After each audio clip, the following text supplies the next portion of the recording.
Good afternoon students, मैं संदीप कुमार शुक्ला आप सभी से जनरल इंजीनियरिंग सब्जेक्ट को डिस्कस कर रहा हूँ। पिछले वीडियो में हमने फर्स्ट यूनिट यानी कि ओवरव्यू ऑफ डीसी सर्किट में रेजिस्टेंस यानी प्रतिरोधक तक देखा था। आज हम उससे आगे करेंगे। आज हमारा टॉपिक है रेजिस्टिविटी और स्पेसिफिक रेजिस्टेंस यानी कि प्रतिरोधकता अथवा विशिष्ट प्रतिरोध। अब जैसा कि हम सब जानते हैं रेजिस्टेंस R बराबर होता है रो इंटू एल अपान ए। यदि इसमें L जो कि कंडक्टर की लंबाई है और A area of cross section है, यदि इन दोनों क्वांटिटीज़ को एक कर दिया जाए अर्थात चालक की लंबाई को भी एक कर दिया जाए और चालक के अनुप्रस्थ काट के क्षेत्रफल को भी एक कर दिया जाए तो हमें एक इक्वेशन मिलेगी R इक्वल्स टू रो। तो इससे हमें पता चलता है कि प्रतिरोधकता किसी ऐसे चालक का प्रतिरोध है जिसकी लंबाई एक हो और एरिया ऑफ क्रॉस सेक्शन एक हो, अर्थात प्रतिरोधकता उस चालक के प्रतिरोध के बराबर होगी जिसकी लंबाई एकांक हो और जिसकी एरिया ऑफ क्रॉस सेक्शन भी क्या हो, एकांक हो। याद रहे प्रतिरोधकता एकांक राशि के लिए परिभाषित की जाती है, अतः ये चालक की लंबाई एवं अनुप्रस्थ काट के क्षेत्रफल इत्यादि पर निर्भर नहीं करती है। आपसे क्वेश्चन पूछा जा सकता है वाइवा में कि बताइए किसी चालक की लंबाई L है, उससे L से बढ़ा करके L2 कर दिया जाता है या 2L कर दिया जाता है, तो बताइए चालक की प्रतिरोधकता कितनी हो जाएगी। तो आपको सीधे स्पष्ट जवाब देना है सर, चालक की प्रतिरोधकता चालक के लंबाई अथवा उसके क्रॉस सेक्शन एरिया पर निर्भर नहीं करता है, क्योंकि प्रतिरोधकता एकांक क्वांटिटी के लिए डिफाइंड की जाती है। यानी प्रतिरोधकता डिफाइंड करने के लिए हमें चालक की लंबाई और उसके क्रॉस सेक्शन एरिया को यूनिट मानना पड़ता है, एक मानना पड़ता है। ठीक है। उसके बाद हमारे पास नेक्स्ट है प्रतिरोधकता की यूनिट। क्या यूनिट होगी प्रतिरोधकता की? तो प्रतिरोधकता की यूनिट होती है हमारी ओम मीटर। ये बात आपको हमेशा याद रखनी है। रेजिस्टेंस का यूनिट होता है ओम, लेकिन रेजिस्टिविटी की यूनिट हो जाएगी ओम मीटर। नेक्स्ट टॉपिक है हमारे पास वॉल्यूम रेजिस्टिविटी यानी कि आयतनिक प्रतिरोधकता। प्रतिरोध आप जानते हैं, प्रतिरोध R बराबर होता है रो इंटू एल अपान ए और वॉल्यूम का फार्मूला आपको पता है। किसी भी चीज़ का वॉल्यूम अगर निकालना है तो वॉल्यूम होता है क्षेत्रफल गुणा ऊंचाई या फिर क्षेत्रफल गुणा लंबाई। ठीक है। अब चूँकि रेजिस्टेंस है आपके पास R equals to rho into L upon a. ठीक। अब यदि इस फार्मूले में हम ऊपर नीचे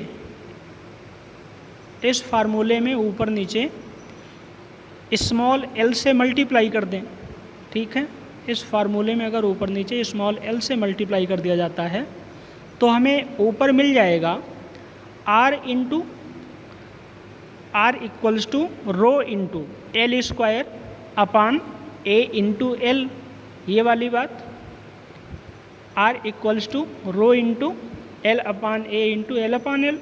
तो इससे मिलेगा क्या, R equals to rho into L square upon V, क्योंकि V इक्वल्स टू क्या है L इंटू ए। अब इससे हमें साफ पता चलता है कि यदि कंडक्टर के वॉल्यूम को कांस्टेंट रखते हैं, ठीक है, क्या किया जाता है, कंडक्टर के वॉल्यूम को कांस्टेंट रखा जाता है, तो चालक का जो प्रतिरोध है वो लंबाई के स्क्वायर के समानुपाती होगा। बात समझ में आई?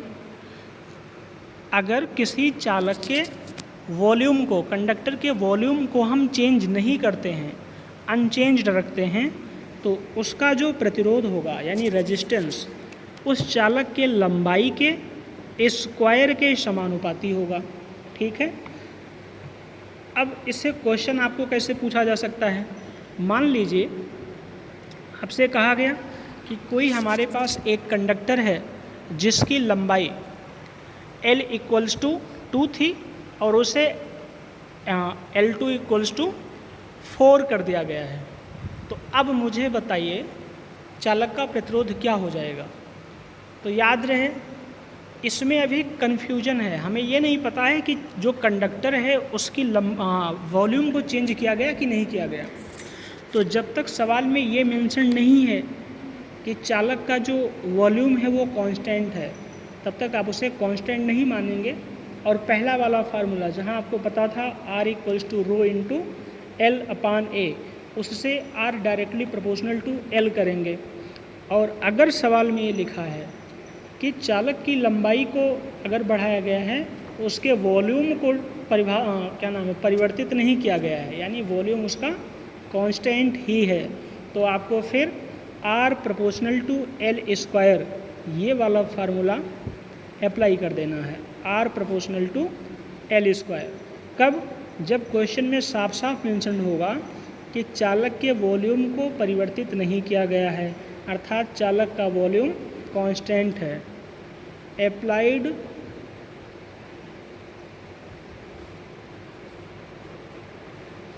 if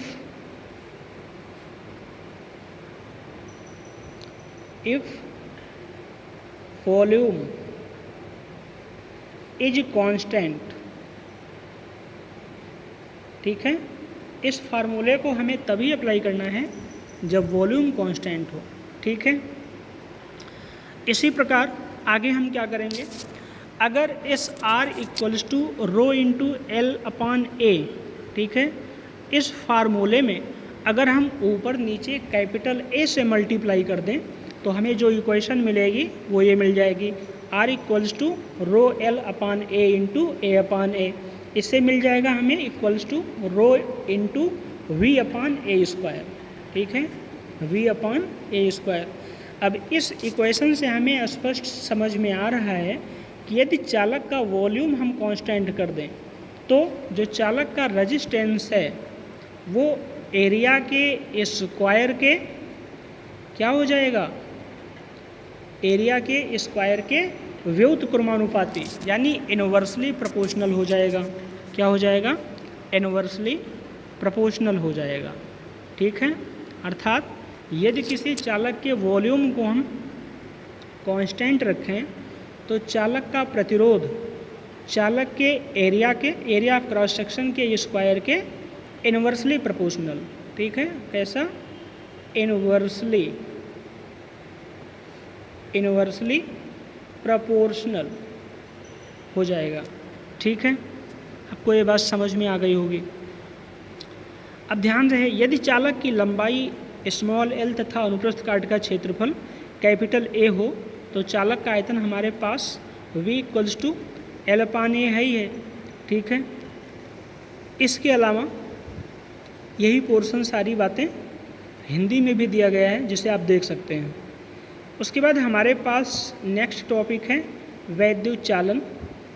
इसको हम आगे अगले वीडियो में कवर करेंगे, अभी इसे थोड़ा सा स्किप कर रहे हैं, या चलो थोड़ा बहुत बता देते हैं इसके बारे में, बाद में फिर से कर लेंगे एक बार, कोई दिक्कत नहीं है अपने पास, ठीक है। इलेक्ट्रिकल कंडक्टेंस यानी वैद्युत चालन क्या है? तो सीधी सी बात है, जिस प्रकार आपका प्रतिरोध था, प्रतिरोध का काम क्या था? किसी चालक में जो मुक्त इलेक्ट्रॉनों की प्रवाह है उसको बाधित करना, यानी कुछ ऐसी अरेंजमेंट हो जाना, ऐसी सिचुएशन क्रिएट कर देना कि इलेक्ट्रॉन्स का फ्लो जो है वो क्या होने लगे, बाधित होने लगे, ठीक है। तो उसे कहते थे प्रतिरोध। लेकिन अगर कुछ ऐसी व्यवस्था बन जाए कि इलेक्ट्रॉन्स का फ्लो और तेज़ गति से और अच्छे से होना शुरू हो जाए तो उस अवस्था को हम कंडक्टेंस यानी चालन कहेंगे। तो कैसे समझ में आया कि इलेक्ट्रिकल कंडक्टेंस क्या है यानी वैद्युत चालन क्या है?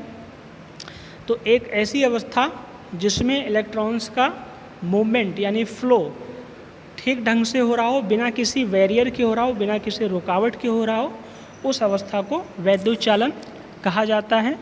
इसलिए हम कह सकते हैं कि हमारा जो इलेक्ट्रिकल कंडक्टेंस है यानी वैद्युत चालन, ये इलेक्ट्रिकल रेजिस्टेंस का क्या है? इनवर्स है। क्या है? इनवर्स, यानी उल्टा। वैद्युत चालन किसका उल्टा है? वैद्युत प्रतिरोध का। तो अब अगर हम आपसे अगर यूनिट की बात करें वैद्युत चालन की, तो वैद्युत चालन की यूनिट क्या होगी? वैद्युत चालन की यूनिट वैद्युत प्रतिरोध की यूनिट का उल्टा हो जाएगा, और वैद्युत प्रतिरोध का यूनिट होता है ओम। तो वैद्युत चालन का यूनिट क्या हो जाएगा? 1/ओम। क्या हो जाएगा?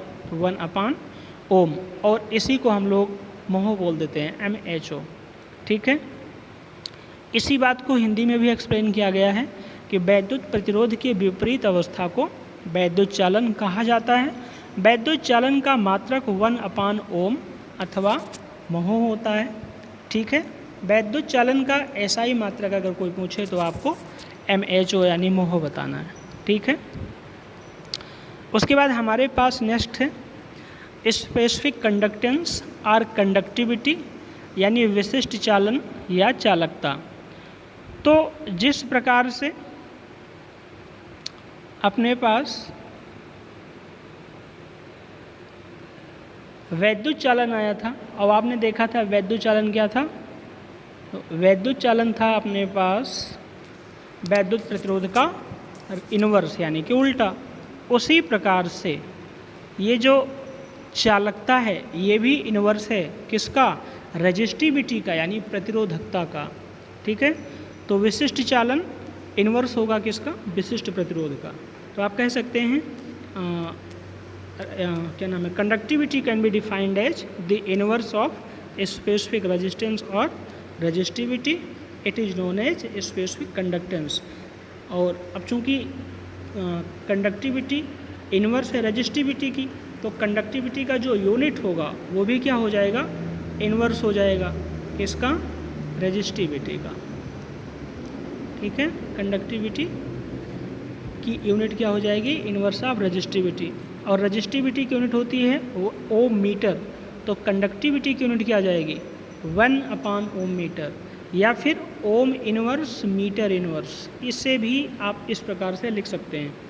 ठीक है, तो ये हो जाएगा हमारा कंडक्टिविटी। नेक्स्ट आगे चलते हैं। आगे है हमारे पास relation between conductivity and current density. ठीक है, करंट डेंसिटी की हमने बात आपसे पहले कह दी थी कि किसी चालक के एकांक क्षेत्रफल से प्रवाहित धारा के अनुपात को क्या कह देते हैं? धारा घनत्व।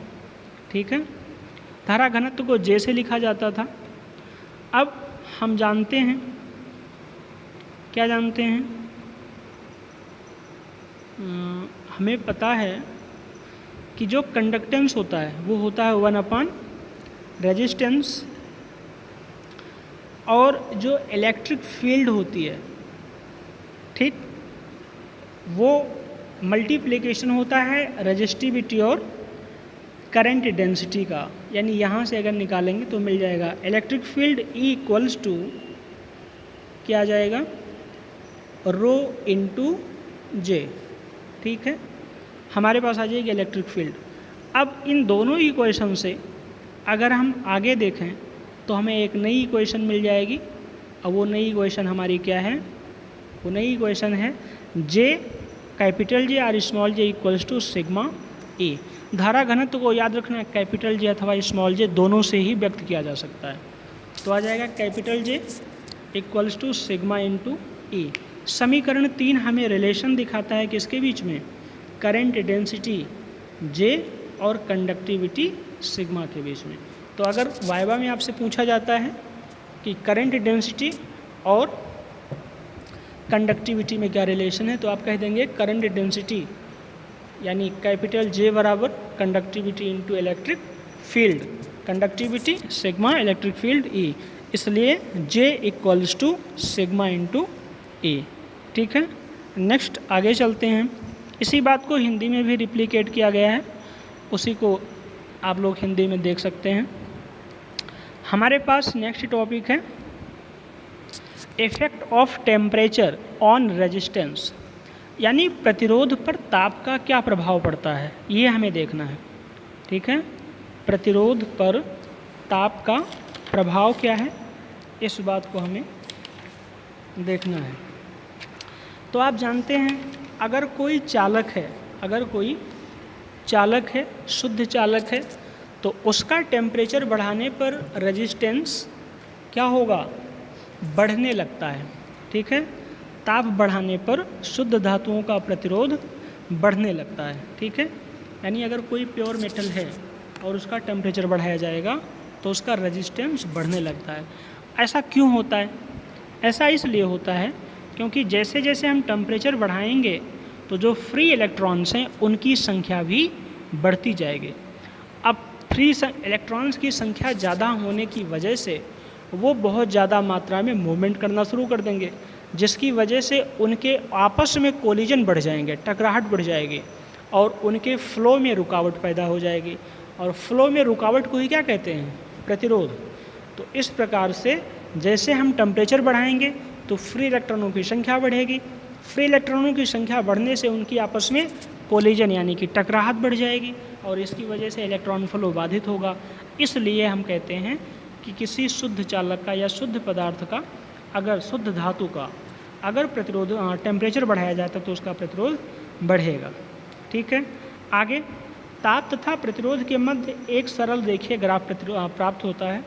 अगर हम टेम्परेचर और रेजिस्टेंस के बीच में ग्राफ प्लॉट करें, ठीक है, अगर टेम्परेचर और रेजिस्टेंस के बीच में ग्राफ प्लॉट किया जाए तो हमें एक स्ट्रेट लाइन प्राप्त होती है। कैसे मिलेगी? स्ट्रेट लाइन, यानी कि एक लीनियर रिलेशन होता है। ठीक है, और इस लीनियर रिलेशन से पता है कि जैसे जैसे टेम्परेचर बढ़ेगा उसे ही प्रतिरोध उसका घटता जाएगा। ठीक, आगे है इसमें धातुओं के लिए प्रतिरोध ताप गुणांक। अच्छा, ये घटते हुए लाइन नीचे क्यों आती है? क्योंकि इसका जो टेम्परेचर कोफिशिएंट होता है, temperature coefficient of resistance for metals, तो ये क्या होता है, धनात्मक होता है, पॉजिटिव होता है। और जो हमारी इक्वेशन है टेम्परेचर और रेजिस्टेंस में जो रिलेशन दिखाती है RT equals to R0 into 1 minus alpha T. ठीक है, तो यहाँ अल्फ़ा चूँकि पॉजिटिव में है तो ओवरऑल वैल्यू हमारी डिक्रीजिंग में आती है। किसके लिए? इस इक्वेशन के लिए। तो हमें R की वैल्यू घटने लगती है। इसके विपरीत, अच्छा, इसके कुछ एग्जाम्पल हैं।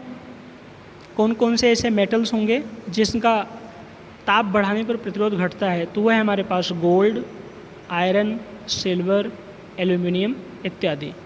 ठीक है, उसके अलावा कुछ ऐसी भी मिश्र धातुएं हैं जिनका टेम्परेचर बढ़ाने पर प्रतिरोध बढ़ता तो है, परंतु जो प्योर मेटल्स हैं उनकी अपेक्षा थोड़ा सा कम बढ़ता है, और वो भी अनियमित रूप से, यानी इर्रेगुलर पैटर्न पर बढ़ता है। अर्थात तो कभी थोड़ा बढ़ा, कभी थोड़ा कम बढ़ा, इस प्रकार से, यानी ये कांस्टेंट सिस्टम में वो इंक्रीमेंट नहीं बढ़ते हैं। ठीक है, तो जो मिश्र धातुएं हैं यानी एलॉयज हैं, उनका प्रतिरोध ताप बढ़ाने पर बढ़ता है, लेकिन इर्रेगुलर और शुद्ध धातुओं की अपेक्षा कम। उसके बाद हमारे पास कुछ उच्च प्रतिरोधी मिश्र धातुएं होती हैं, जैसे कि यूरेका, नाइक्रोम और मैग्नीज इत्यादि। इनमें निश्चित सीमा तक ताप वृद्धि करने पर प्रतिरोध में नगण्य बढ़ोतरी होती है। यानी कि जो हमारे कुछ इंसुलेटर मटेरियल्स हैं, ठीक है, उच्च प्रतिरोधी जिनका रेजिस्टेंस ज़्यादा है, अगर उनका टेम्परेचर बढ़ाएं, यानी इंसुलेटर्स कह सकते हैं, तो ताप बढ़ाने पर उनका प्रतिरोध बहुत कम मात्रा में बढ़ेगा। अगर मैं ऑर्डर बताऊं तो जो शुद्ध धातुएं हैं इनका अगर टेम्परेचर बढ़ाएंगे तो रेजिस्टेंस क्या होगा, बढ़ जाएगा। जो मिश्र धातुएं हैं उनका अगर टेम्परेचर बढ़ाएंगे तो रेजिस्टेंस बढ़ेगा तो, लेकिन शुद्ध धातुओं की अपेक्षा थोड़ा कम बढ़ेगा। और जो इंसुलेटर्स हैं उनका सबसे कम या बिल्कुल ना के बराबर बढ़ेगा। ठीक है, इस प्रकार से हमारे पास ये टॉपिक था टेम्परेचर इफ़ेक्ट ऑन रेजिस्टेंस, यानी रेजिस्टेंस को टेम्परेचर किस प्रकार से इफेक्ट करता है। ठीक है, next move on next topic. अब हमारे पास है अगली टॉपिक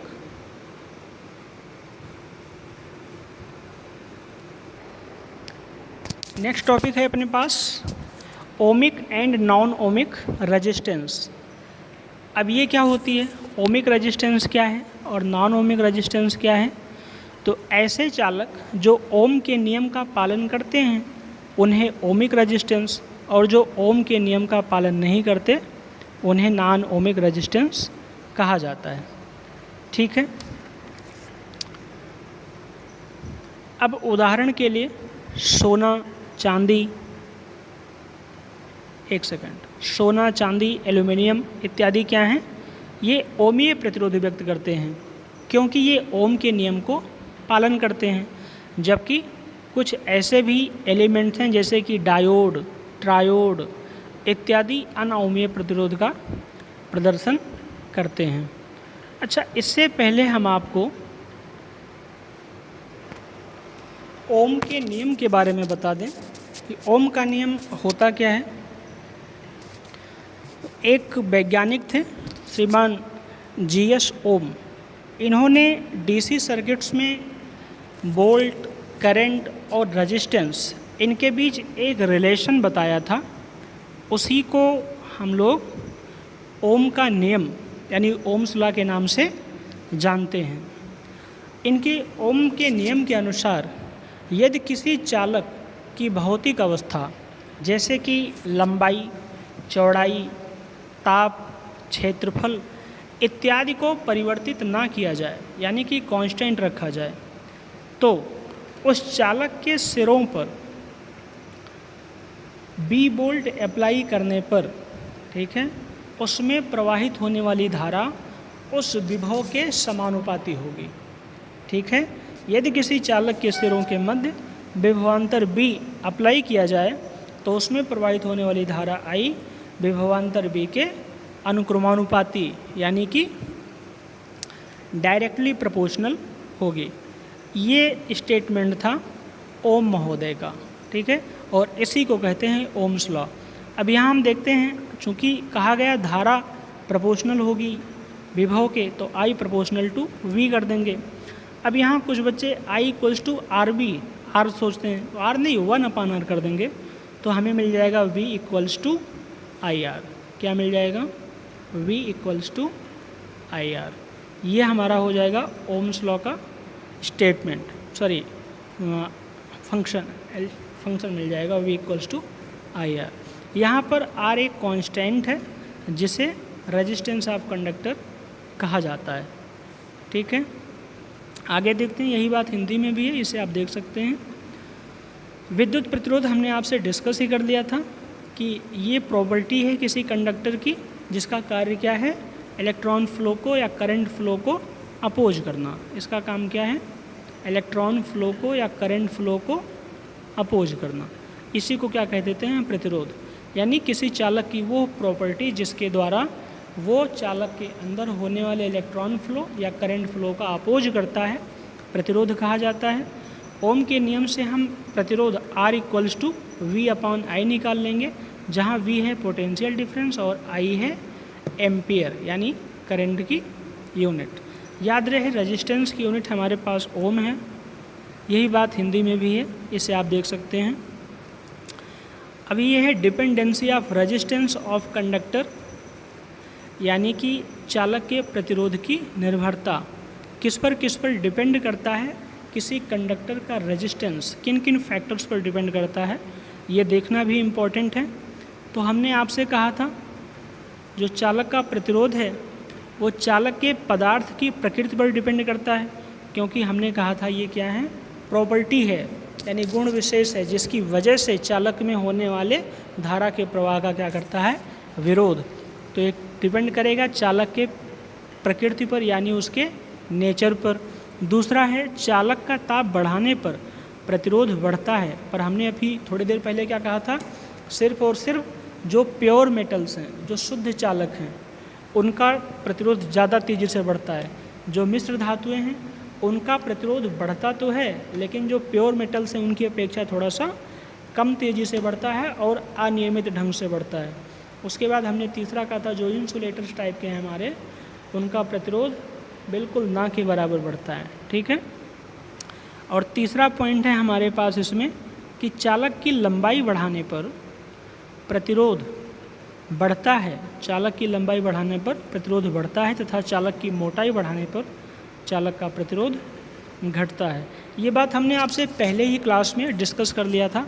हमने कहा था मान लीजिए आप किसी टनल से होकर जा रहे हैं और टनल की लंबाई ज़्यादा बढ़ा दी जाए तो आपकी एनेक्सिटी बढ़ जाएगी, आपको उसे पार करने में ज़्यादा टाइम लगेगा और ये आपके पार करने में प्रतिरोध उत्पन्न होगा। तो यानी जैसे क्या नाम है हिंड्रेंस आएगा। तो जैसे जैसे टनल की लंबाई बढ़ेगी, अगर उसी प्रकार हम चालक की लंबाई बढ़ा दें तो चालक का प्रतिरोध बढ़ जाएगा, क्योंकि करंट को उस पूरे चालक को पार करने में मुश्किल आएगी, समय लगेगा। इसकी वजह से उसका प्रतिरोध बढ़ जाएगा। क्योंकि प्रतिरोध है क्या, बस चालक में धारा के प्रवाह में जो परेशानियाँ आ रही हैं, जो हिंड्रेंस जो रुकावट आ रही है, उसी को तो प्रतिरोध बोल दे रहे हैं। तो जैसे चालक की लंबाई बढ़ेगी चालक का प्रतिरोध बढ़ जाएगा। दूसरा पॉइंट था चालक की मोटाई बढ़ाने पर चालक का प्रतिरोध घटता है, बढ़ता नहीं घटता है। अगर चालक की मोटाई बढ़ा दी जाए तो चालक का प्रतिरोध कम हो जाएगा। इसके लिए हमने कहा था मान लीजिए किसी सड़क पर आप चल रहे हैं और अगर सड़क की चौड़ाई अचानक से घटा दी जाए तो कम क्षेत्रफल में ज़्यादा लोग आ जाएंगे चलने के लिए। इससे एक दूसरे के टकराने की संभावना बढ़ जाएगी और उनके चलने में मुश्किल आएगी, अर्थात फ्लो में मुश्किल आ जाएगा। इसी प्रकार अगर उस एरिया को अचानक से बड़ा कर दिया जाए तो जो लोग अभी पास चल रहे थे वो थोड़ा दूर चलने लगेंगे और उनकी स्पीड ऑटोमेटिकली बढ़ जाएगी, यानी उनके चलने में फ्लो में आसानी हो जाएगी। तो जैसे आप इस रास्ते का या सड़क का जो हमने क्षेत्रफल बढ़ा दिया तो चलने में आसानी हो गई। उसी प्रकार यदि किसी चालक की एरिया बढ़ा दी जाएगी तो उससे फ्लो होने वाले करंट या इलेक्ट्रॉन्स की स्पीड बढ़ जाएगी और उसका प्रतिरोध कम हो जाएगा। ठीक है। इसके बाद हमने ओमीय तथा अनओमीय प्रतिरोध की बात कर ली थी। आपने देखा था, हमने कहा था ऐसे पदार्थ जो ओम के नियम का पालन करते हैं ओमीय प्रतिरोध कहलाते हैं। और हमने इसमें शुद्ध धातुएं जो थी उनकी बात किया था, जैसे सिल्वर, गोल्ड, एल्युमिनियम इत्यादि। उसके बाद हमने कहा था ऐसे पदार्थ या ऐसे चालक जो ओम के नियम का पालन नहीं करते हैं वो अनओमीय प्रतिरोध, अनओमीय रेजिस्टेंस, नॉन ओमिक रेजिस्टेंस कहे जाते हैं, जिसके एग्जाम्पल हमारे पास थे डायोड, ट्रायोड इत्यादि। ठीक है। तो इस प्रकार से हमारे पास हमने क्या क्या देखा आज, हमने रजिस्टिविटी देखा यानी प्रतिरोधकता क्या होती है, हमने कंडक्टिविटी देखा, कंडक्टेंस देखा, उसके अलावा हमने टेम्परेचर इफेक्ट देखा रेजिस्टेंस पर, हमने ओम का नियम देखा, हमने देखा कि हमारा रेजिस्टेंस किन किन बातों पर डिपेंड करता है। ठीक है। और इसके अलावा हमने ओमीय और अनोमीय प्रतिरोध भी देखा। ठीक है। इस वीडियो में हम यहीं तक रखते हैं। इसके आगे हम नेक्स्ट वीडियो में आपसे इससे आगे बात करेंगे। उससे पहले एक बात और बता दें, इस वीडियो की डिटेल्ड PDF, ठीक है, अगर आपको इसकी PDF की आवश्यकता हो नोट्स वगैरह बनाने में तो इस वीडियो की डिटेल्ड PDF यूट्यूब चैनल में जब आप जाएंगे तो उसके डिस्क्रिप्शंस में एक टेलीग्राम चैनल का लिंक दिया होगा, उस टेलीग्राम चैनल से आप आसानी से प्राप्त कर सकते हैं। एक बात और बहुत इम्पॉर्टेंट की है, आपको ध्यान से सुनना है। सभी बच्चों की अटेंडेंस बहुत ज़रूरी है, अनिवार्य है, क्योंकि इसके बिना अगर अटेंडेंस आपकी कम पाई गई तो आप एग्ज़ाम नहीं दे पाओगे। तो आप सभी लोग वीडियो देखने के बाद कमेंट बॉक्स में अपना नाम, रोल नंबर और सेमेस्टर मेंशन कर देना। 3 चीज़, क्या क्या, नाम स्लैश रोल नंबर, कौन सा रोल नंबर, जो BTE वाला है बोर्ड का जो नंबर है रोल नंबर उसी को, ठीक है, और स्लैश करके सेमेस्टर। जैसे मान लो किसी का नाम है राकेश तो वो लिखेगा राकेश स्लैश जो इंक्लाइन लाइन होती है उसी को कहते हैं, राकेश स्लैश जो उसका रोल नंबर है वो रोल नंबर लिखेगा, फिर स्लैश लगाएगा और लिख देगा सेकंड सेम। ठीक है। तो उस स्टूडेंट की हमारे पास अटेंडेंस आ जाएगी, उसे हम स्क्रीनशॉट लेके आगे अप्लाई कर देंगे, भेज देंगे। ठीक है। तो इस बात को बहुत ज़रूरी ध्यान रखना, वीडियो देखने के बाद कमेंट में जब तक आप अपना नाम, रोल नंबर और सेमेस्टर नहीं लिखोगे आपकी अटेंडेंस नहीं मानी जाएगी। तो मेरे प्यारे बच्चों ये ध्यान रखना है। ठीक है। आज के लिए इतना ही। ठीक है। Thank you so much.